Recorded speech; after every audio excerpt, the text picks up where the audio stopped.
আপনি সম্প্রতি এক ভাষণে বলেছেন, আরেকটা প্রসঙ্গে যাই, যে সেই গণতন্ত্র হালাল যার মাধ্যমে আল্লাহর বিধান কায়েম করা যাবে, বুলেট নয় ব্যালটের মাধ্যমে যেতে হবে।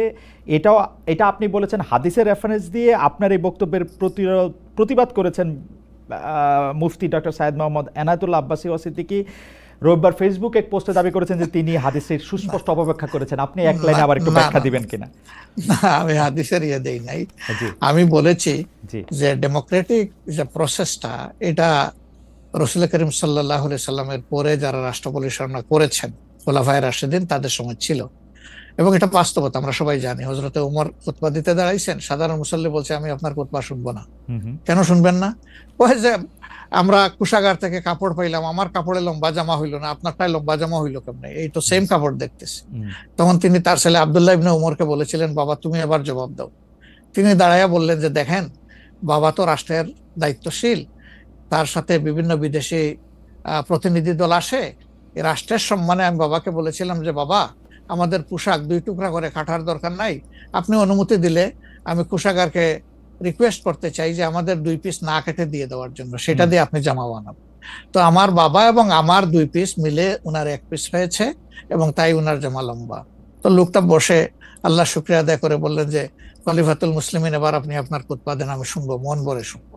তো এই দেখেন, এটাই তো বিউটি অফ ডেমোক্রেসি। ওই যে আপনি ফ্রিডম অফ এক্সপ্রেশন বললেন, এর চাইতে ভালো ফ্রিডম অফ এক্সপ্রেশন কোথায় পাবেন আপনি? আমি বলেছি যে না, গণতন্ত্র হচ্ছে এটা কোনো ইজম না, এটা আপনি নিজেও জানেন।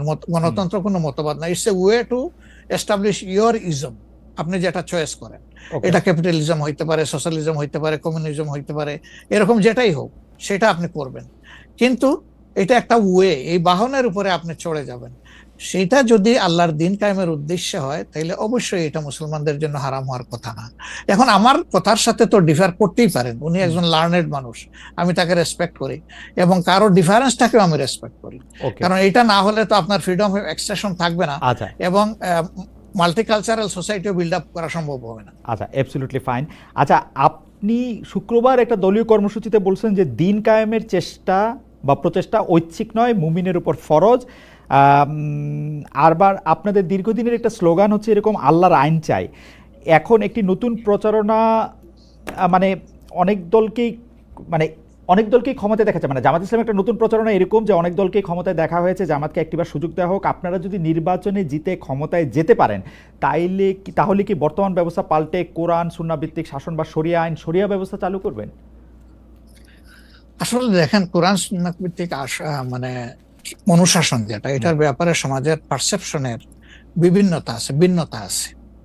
আমাদের বাংলাদেশের যে সংবিধান আছে, এই সংবিধানের অনেকগুলা আর্টিকেল, অনেকগুলা ধারা উপধারা কোরআনের সেন্সের সাথে পুরোপুরি মিলে যায়, এটার সাথে কোনো ডিফারেন্স নাই।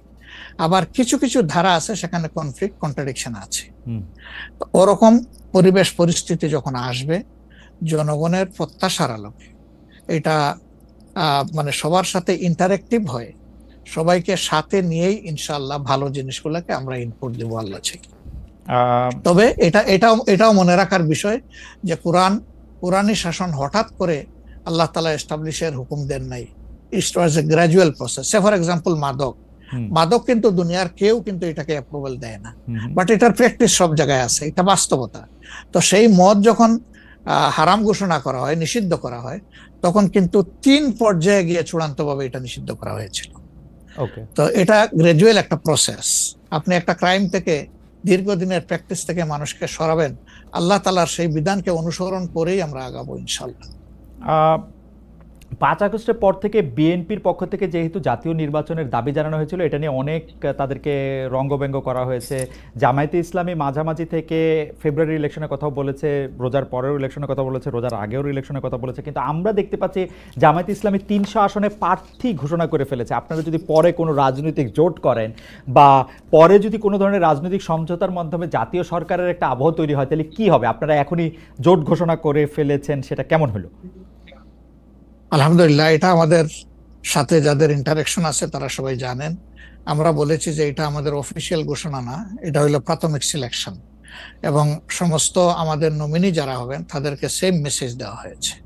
যে জাতীয় বৃহত্তর স্বার্থে যে কোনো সময় যে কোনো পরিবর্তন যে কোনো আসনে আসতে পারে। আমাদের সংগঠন এটার জন্য পূর্ণ প্রস্তুত। প্রয়োজনে আমার থেকেই পরীক্ষা শুরু হবে, কোনো অসুবিধা নেই। আপনার আপনার কাছে ছোট একটি পরীক্ষা, সেটি আপনার পরীক্ষা না, আপনার কাছে একটি ছোট পরীক্ষা। আপনি কুষ্টিয়া ৩ সদর আসনে জামাত ইসলামের এমপি প্রার্থী হিসেবে ঘোষণা করা হয়েছে জনপ্রিয় ইসলামী বক্তা জনাব আমির হামজাকে, কিন্তু এদিকে আবার জামাতি ইসলামীর শুরা সদস্য জনাব ফরাদ হোসেন রয়েছেন, তার নামও জোরে সোরে শোনা যাচ্ছে। অনেকে বলছেন যে তৃণমূল জামায়াত আসলে পছন্দ করে নাই হঠাৎ করে এরকম একজনকে মনোনয়ন দেওয়া। এই বিষয়টাকে আসলে আপনি কিভাবে দেখেন? শুধু জনপ্রিয়তার জন্য না, নট দ্যাট। আমরা যখন কোনো জায়গায় নমিনি সিলেকশন করি তখন দুইটা জিনিস আমরা বিবেচনায় নেই। একটা হলো যে এই নমিনির ব্যাপারে স্থানীয় সংগঠনের যারা নেতাকর্মী আছেন তাদের দৃষ্টিভঙ্গি কি, 2 নম্বর হচ্ছে জনগণের দৃষ্টিভঙ্গি কি।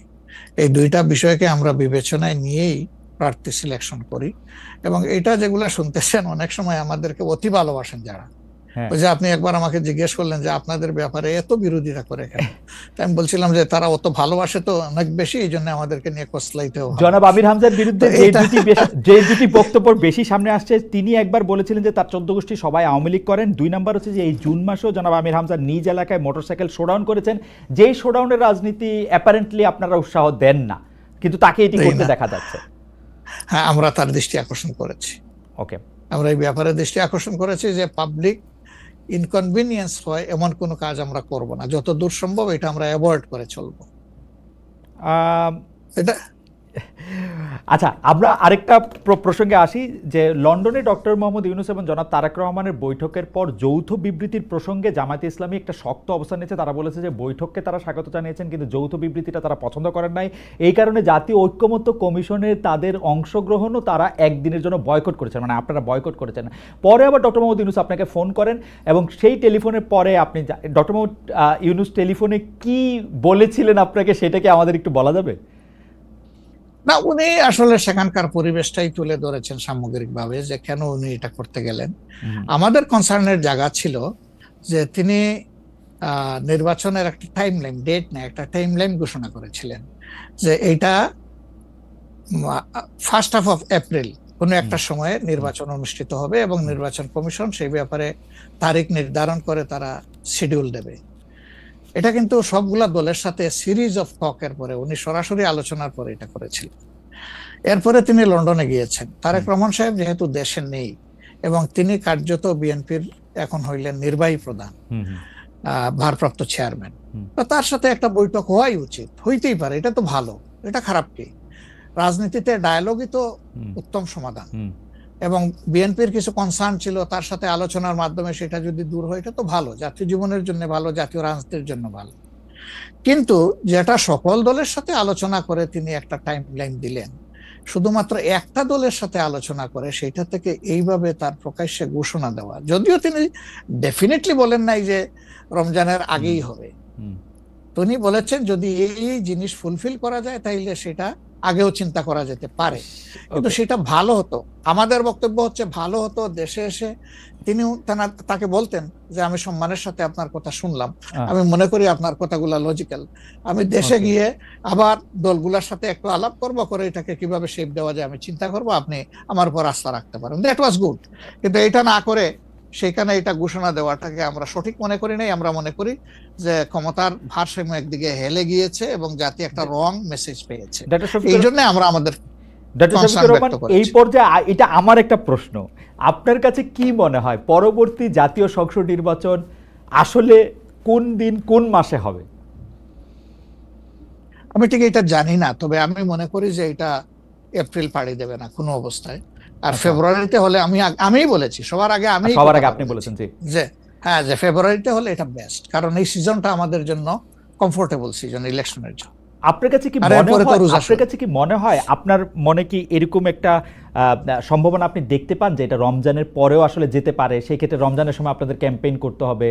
বেশিরভাগ সময় আমরা দেখি যে রমজানের সময় ধর্মপ্রাণ মুসলমানদের অনেকেই আসলে দুনিয়াবি কোনো জিনিসের মধ্যে থাকতে চান না, সেই ক্ষেত্রে ভোটের মানে এখনো কি? আমার মনে হয় যে রমজানে তো আমরা সব ধরনের সব কাজই তো করি, কাজ তো আমরা বাদ দিই না কোনো, রাইট? অফিস আদালত ব্যবসা বাণিজ্য সবই তো করি, খেত খামার যার যেটা আছে। রমজান আমাদের জন্য কোনো সমস্যা না, রমজান কারোর জন্যই সমস্যা হওয়া উচিত না। ওকে, কোন কোন দল বলেছেন যে রমজানে ক্যাম্পেইন করতে গেলে অনেক ইফতার মাহফিল হবে, সেখানে প্রচুর টাকা খরচ করতে হবে, আপনি করবেন না। আপনি ইফতার মাহফিলে মেহমান হিসাবে গিয়ে খেয়ে আসবেন, দোয়া করে দিয়ে আসবেন, অসুবিধা কি? আপনাকে টাকা খরচ করতে হবে কেন? ওই সময় তো এমনিও টাকা খরচ করা ঠিক না, শিডিউল ডিক্লারেশন হয়ে যাওয়ার পরে মানুষকে খাওয়ানো ঠিক না। আপনি খাবেন, অসুবিধা কি? দাওয়াত দিলে যাবেন, খাবেন, কথা বলবেন, মিশবেন, হাত মিলাবেন, এটা আপনার নির্বাচনী কাজকে আগাবে, কোনো সমস্যা তো নাই। আপনি কোনটা প্রেফার করবেন, মানে ইলেকশনের ডেট ফেব্রুয়ারি অর এপ্রিল? আমরা তো প্রেফার করে বলেছি বেস্ট হইলো ফেব্রুয়ারি, বেস্ট হইলো ফেব্রুয়ারি, কিন্তু এপ্রিলে হইলে কোনো অসুবিধা নাই।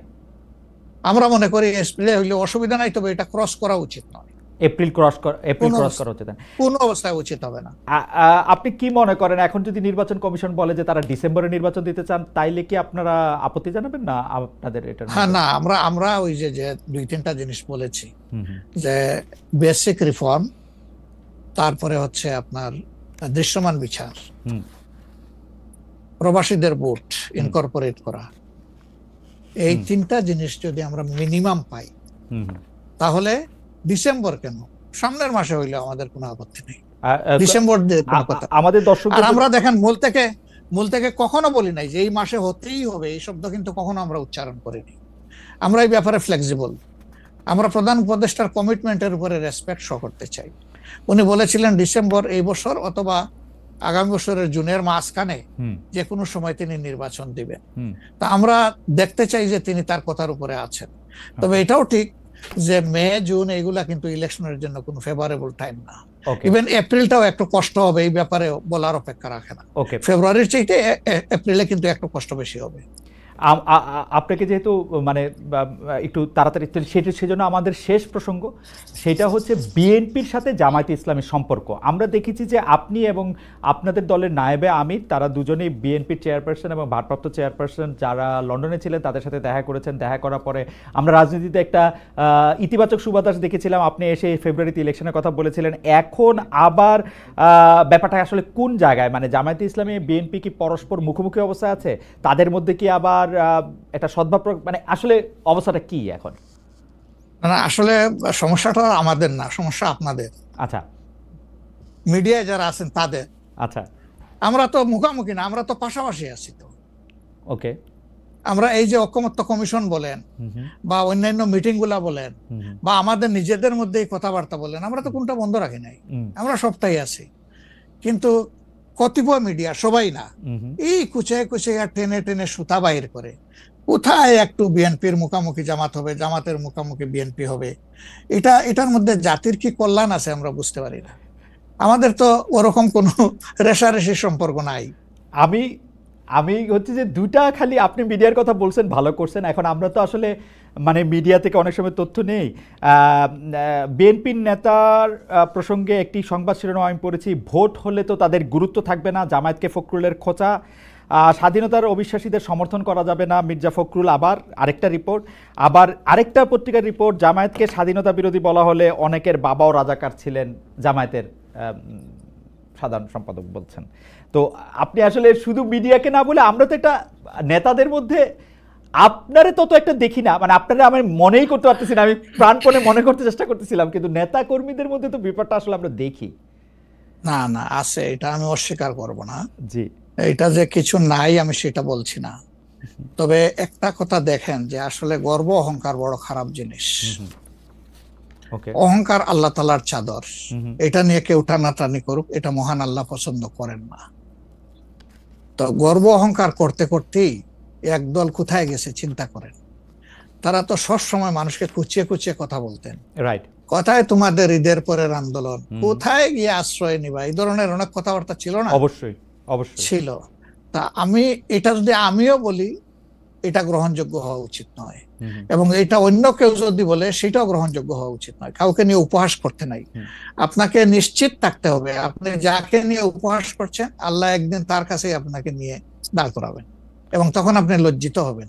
তো আমাদের কারোই এমন কথা বলা উচিত না যে এই কথাটা বলে এরপরে আপনার মুখের দিকে তাকাই আমি হাসতে পারবো না, এমন কোনো কথা বলা উচিত।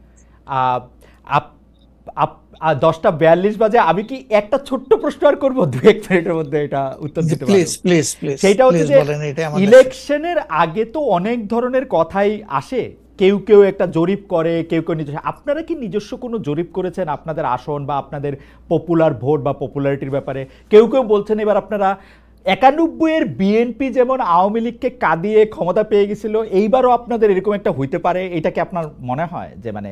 মহান আল্লাহ সবচেয়ে ভালো জানেন, তবে আমরা জরিপ করেছি এবং আরো করব। আচ্ছা, আমরা যখন জরিপ করি তখন নির্বাচনী কোনো আবহ সৃষ্টি হয় নাই, সেটা ছিল নভেম্বর ডিসেম্বরে। আর আমরা এখন নির্বাচনী আবহ কিছুটা এসেছে, সকল অ্যাক্টর এখন ময়দানে কম বেশি ভিজিবল হবেন, তারপরে ইনশাল্লাহ আমরা জরিপ করব। তখন বোঝা যাবে যে আগের মূল্যায়ন আর পরের মূল্যায়নের মাঝে তফাৎটা কতটুকু। আর যেটা বললেন যে কাউকে কাঁদ দিয়ে খাওয়ার ক্ষমতায় যাওয়া, আমরা ভাই আসলে ক্ষমতায় যাওয়ার বিষয়টা দেখি না। আমরা দেখি যে এটা একটা বিশাল দায়িত্বের বোঝা। আল্লাহ যদি কখনো সে কাজের জন্য আমাদেরকে কবুল করেন, তাহলে আমরা শাসক নয় ভাই, দোয়া করেন আমরা যেন মানুষের সেবক হতে পারি। আপনাকে অনেক ধন্যবাদ। আমি শুধু শেষ কথা আপনার কাছ থেকে একটু জানতে চাইবো যে আপনি মনে করতেছেন এপ্রিলের পরে হয়তো নির্বাচন চাবেন না, ফেভার করতেছেন হচ্ছে ফেব্রুয়ারিতে হতে। আপনি কি আমাদের দর্শকদের উদ্দেশ্যে কিছু বলবেন যাতে একটা নির্বাচনী বা গণতান্ত্রিক আবহাওয়ার মধ্যে যে যার মতো করে আসলে সৎভাবে তার নির্বাচনী ক্যান্ডিডেট বা তার পছন্দের মানুষ বাছাই করতে পারে? এই প্রসঙ্গে থ্যাংক ইউ আমাকে শেষ সুযোগ দেওয়ার জন্য। অবশ্যই প্রথমে আমি দর্শকদের উদ্দেশ্যে বলবো যে অনেক ত্যাগ এবং তিতিক্ষার বিনিময়ে আমাদের স্বাধীনতা পাওয়া, আমাদের 24-এর এই পরিবর্তন পাওয়া, এটাকে আমরা যেন সঠিকভাবে সম্মান করি, মূল্যায়ন করি এবং দেশে একটা সুশাসন কায়েমের জন্য অবশ্যই পূর্ব শর্ত হচ্ছে একটা ভালো নির্বাচন, সুষ্ঠু নির্বাচন, গ্রহণযোগ্য নির্বাচন। সেই নির্বাচনের জন্য যে যেখানে আছে সেখান থেকে কোনো অন্যায়কে সমর্থন নয়, বরঞ্চ ন্যায়ের পক্ষ নিয়ে আমরা যেন দাঁড়ায় যেতে পারি। ন্যায়ের পাল্লা যেদিকেই থাকবে আমারও সমর্থনটা সেদিকেই থাকবে। কোনো অন্যায়, সেটা আমার দীর্ঘদিনের সম্পর্ক যদি কারোর সাথে থেকে থাকে, আমি যেন অন্যায়ের সঙ্গী না হই, কেউ যেন অন্যায়ের সঙ্গী না হয়। 2 নম্বর, যেহেতু প্রবাস থেকে আপনার সাথে আমার এই কথা, সেই কারণে আমি অনুরোধ করব যে প্রবাসীদেরকে শুধুমাত্র রিমিটেন্স যোদ্ধা বলে আমাদের দায়িত্ব শেষ হয়ে যায় না, বরঞ্চ প্রবাসীদের সবচেয়ে বড় অধিকার তাদের ভোটের অধিকার। এটা নিশ্চিত করার জন্য আমি আহ্বান জানাবো প্রবাসের যে যেখানে আছেন সেখান থেকে আপনাদের সর্বাত্মক, যেখানে আন্দোলন সম্ভব আন্দোলন, যেখানে চেষ্টা সম্ভব চেষ্টা, আপনারা এটা করতে থাকুন। আমরা এই ব্যাপারে অত্যন্ত দৃঢ় প্রতিজ্ঞ যে এটা হওয়া উচিত। নির্বাচন কমিশন স্বীকার করেছে, সরকার স্বীকার করেছে, কিন্তু এখন পর্যন্ত দৃশ্যমান কোনো পদক্ষেপ নেওয়া হয়নি। আমরা উদ্বিগ্ন। আপনাদেরকেও এগিয়ে আসার জন্য আমি আহ্বান জানাবো, যারা বিশেষ করে প্রবাসে আছেন। ভোটের অধিকার ছাড়া অনেকগুলো বেসিক জিনিস আছে, আমি বারবার এগুলা বলেছি, সেগুলো আমাদের কনসার্ন এবং আমরা কমিটেড। দেশ এবং বিদেশে যারাই আমাদের আছেন তাদের অধিকারের ব্যাপারে আমরা কারোর সাথে কোনো কম্প্রোমাইজ করব না ইনশাআল্লাহ।